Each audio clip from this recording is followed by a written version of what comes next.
यशोदा से कही, हमारे घर में भी दो दो लाला हैं, लेकिन अभी तक दोनों में से काऊ को नामकरण ना है भयो। नंद बाबा बार बार जाकर के अपने कुल पुरोहित सांडिल्य मुनि से कहते हैं, आप हमारे लाला के नामकरण संस्कार तो करवाओ।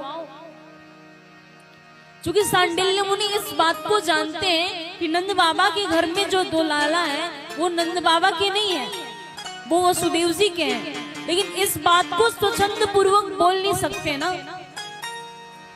इसलिए हर बार कोई ना कोई बहाना बना करके डाल देते हैं। एक दिन गोकुल में आगमन हुआ श्री गर्गाचार्य मुनि का। गर्गाचार्य मुनि ने आकर के नंद बाबा के महल के आगे, नंद बाबा ने उनको जब देखा, उनको प्रणाम किया और कहा, महाराज कहां से आना हुआ आपका? गर्गाचार्य मुनि ने कहा, अपना तो नामकरण संस्कार, विवाह संस्कार करना, जनेऊ संस्कार कराना यही कार्य है। नंद बाबा ने कहा, महाराज आपने चौकी याद दिवाई, हमारे घर भी दो दो लाला हैं, लेकिन दोनों में से काऊ को अभी नामकरण ना है भयो। यदि आप आज्ञा करो तो हमारे लाला को भी नामकरण है जाए।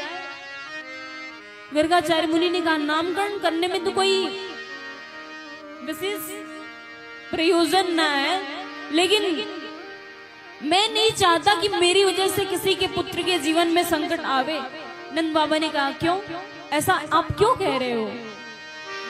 गर्गाचार्य मुनि ने कहा, आप कोई भी ऐसा उत्सव करते हो कि उस कंस को पता चल जाए, इतने धूमधाम से उत्सव करते हो कि कंस को विदित हो जाता है, और कंस आए दिन कोई ना कोई असुरों को भेज देता है। नंद बाबा ने कहा, महाराज हम इस बार इस नामकरण उत्सव में किसी को नहीं बुलाएंगे, लेकिन आप हाथ तो करो। तो गर्गाचार्य मुनि ने कहा, तो कल का मुहूर्त देख करके बताया, बड़ा शुभ है, कल गौशाला पे चल करके लाला का नामकरण संस्कार करेंगे। कल प्रातः काल नंद बाबा अपने दोनों भगवान श्री कृष्ण और बलराम जी को लेकर के नंद बाबा यशोदा मैया और रोहिणी मैया के संग में जाकर के गौशाला पे विराजमान हो गए लाला का नामकरण संस्कार करने के लिए। अब दोनों माताओं ने मन में विचार किया, जरा देखे तो सही ये बाबा कछु जाने भी है, ऐसे ही बस खड़िया पलटन है। तो नंदरानी ने बलराम जी को अपने गोद में ले लिया और भैया रोहिणी ने कन्हैया को अपनी गोद में बिठा लिया, ये देखने के लिए कि बाबा कुछ जानते भी है या नहीं।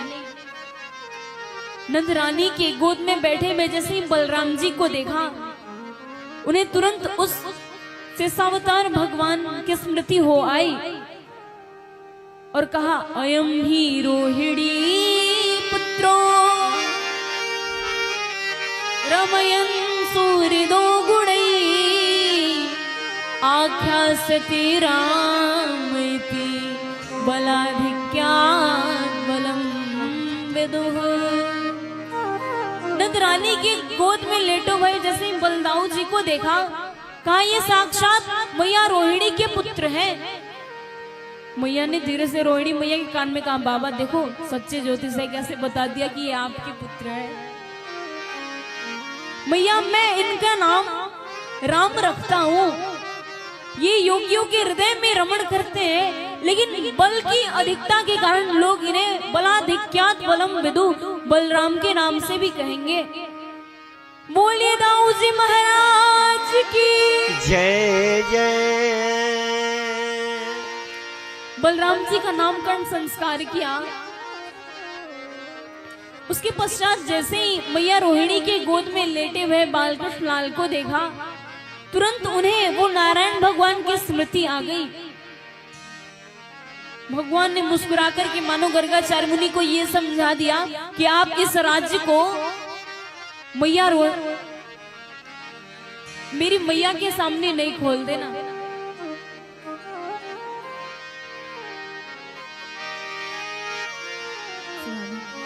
क्यों? क्योंकि यदि मैया को पता चल गया कि मैं भगवान हूं, तो सब जाने भगवान की पूजा कैसे करें।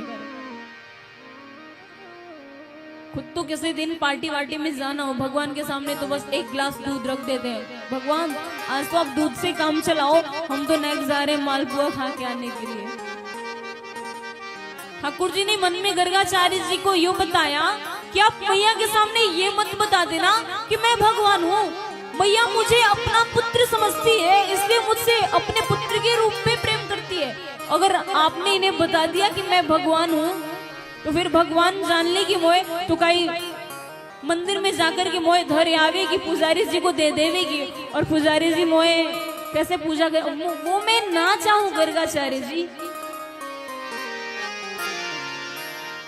गर्गाचार्य मुनि ने भगवान का नामकरण रखा। मैया तुम्हारे लाला की मैं क्या नाम रखूं? इसकी अनेक लीलाएं हैं, अनेक रूप हैं।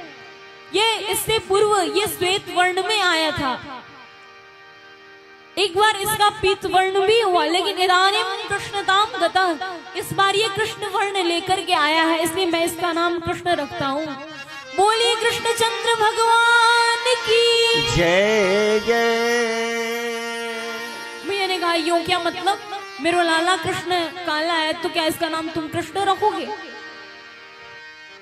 बाबा ने कहा मैया ये माने ना है, कृष्ण का अर्थ होता है कर्षण करोति इति कृष्ण, जो सबको अपनी ओर आकृष्ट कर देवे।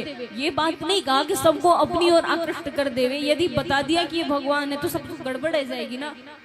गर्गाचार्य मुनि ने कहा जो सबको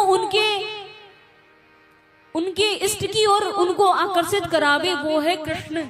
मैया ने कहा ये तो ठीक है, मैंने तो यो सोची ये मेरे लाला कृष्ण वर्ण का है इसलिए तुम इनका नाम कृष्ण कर रहे हो। गर्गाचार्य मुनि ने कहा या भावना है मैया। इस प्रकार लाला का नामकरण संस्कार हुआ।